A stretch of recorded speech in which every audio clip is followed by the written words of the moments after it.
di vedere come mai siamo arrivati a questo prodotto che erano le TZ, partendo da un Alfa Romeo, una carrozzeria Zagato e uno che da piccolo disegnava dappertutto automobili, tutti i pezzi di carta bianca che trovava anche sui libri di scuola dove c'era del bianco disegnava le automobili.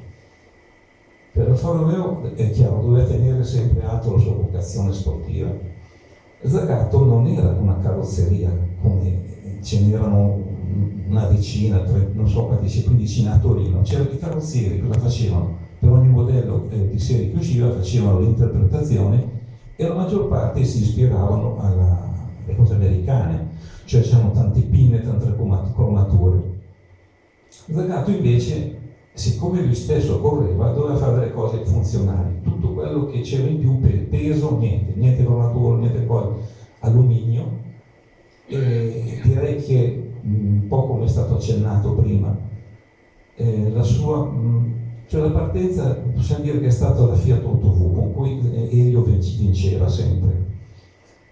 Allora, andando un po' indietro, nel 57, quando uno dei letri di Priolo sfascia la sua sprint veloce, va da Elio e dice: senti, fammi una carrozzeria come la tua 8V. Fa la SVZ, che come è stato detto prima, vinceva davanti alle ufficiali dell'Alfa Romeo.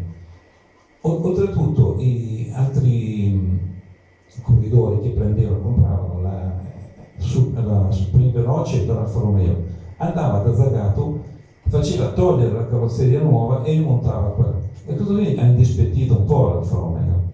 Alfa Romeo dice: va bene, allora io faccio fare da Bertone una super aerodinamica che sarà stata poi la SS, ma che non andava neanche a pigliare, proprio completamente sbagliata. Allora a questo punto dice, va da Zagato e dice: senti, fammene 100 e facciamo la SZ.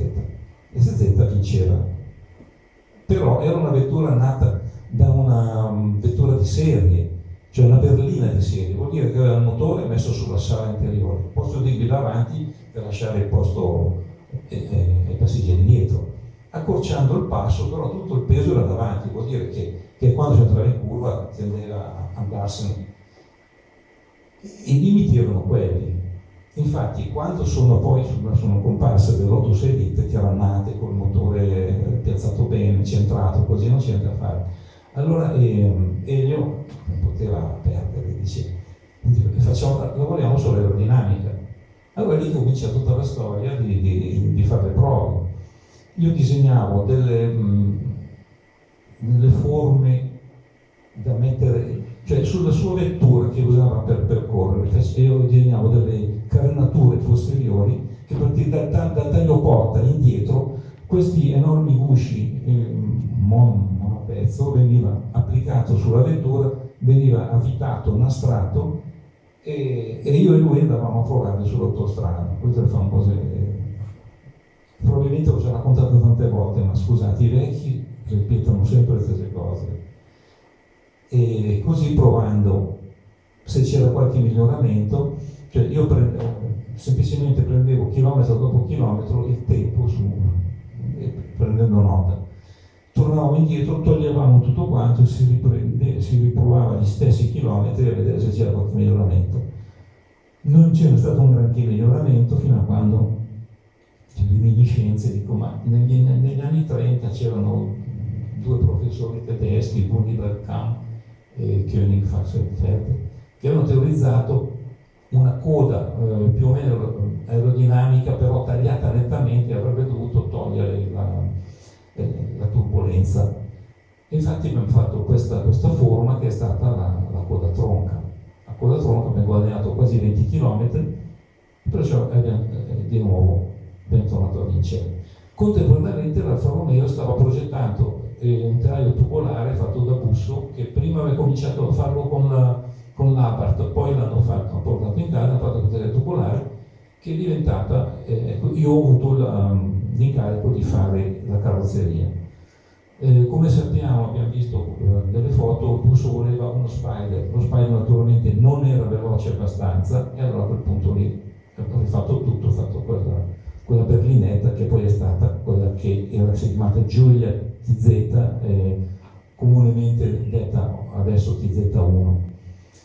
Questa vettura però aveva delle proporzioni diverse, cioè aveva l'abitacolo molto tirato all'indietro, naturalmente per distribuzione di pesi migliori, e così mi sono trovato a trovare un taglio netto della coda abbastanza grande. Allora, per togliere un po' di peso, anziché avere quel taglio netto come ho fatto sul sedetto, ho fatto questa parete un po' sfondata in questo caso.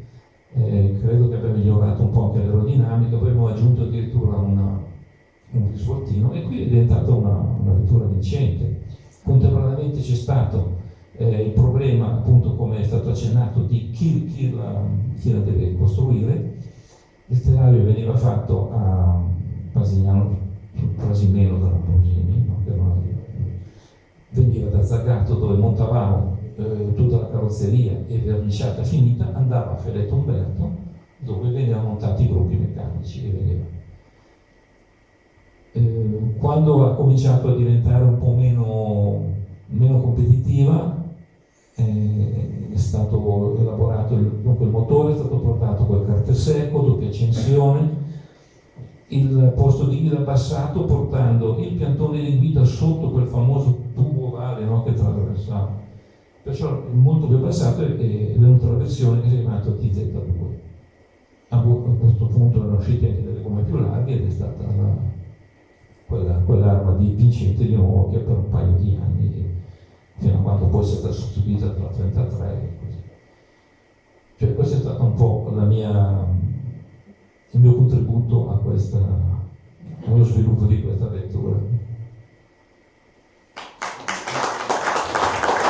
Approfitto un attimo, vorrei un approfondimento sulla coda a tronca.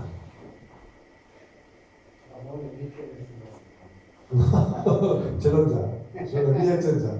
No, Ce ne già uno. no, io ho già una coda a tronca che è da Giulio Zanato. Voglio dire, no, l'esperienza maturata dall'SZ coda tonda e poi le modifiche fatte per avere la coda tronca che poi è stata utilizzata su varie altre Alfe e Alfa Romeo vincenti. Sì, partendo dalla sezione che è quella se taglio la vettura appena c'è il taglio porta posteriore. Partendo da lì io ho disegnato una forma che si rastremava, si può dire, parallelamente su tutti e tre i lati, e a un certo punto un taglio netto proprio piatto. È stato così, proviamo così. Quando abbiamo visto che avevamo guadagnato 18 km all'ora e siamo tornati in stabilimento, ci guardavamo sta roba e abbiamo detto adesso la facciamo questa roba qui. E allora sembrava improponibile, però siccome andava l'abbiamo fatta così. Questa vettura, proprio quell'esemplare lì che avevo usato per fare le prove, che poi Elio ha tagliato e modificato come coda tronca, è stata ritrovata quest'anno da un collezionista che incontrerò presto, l'ha trovata a Filadelfia, l'ha riportata in Italia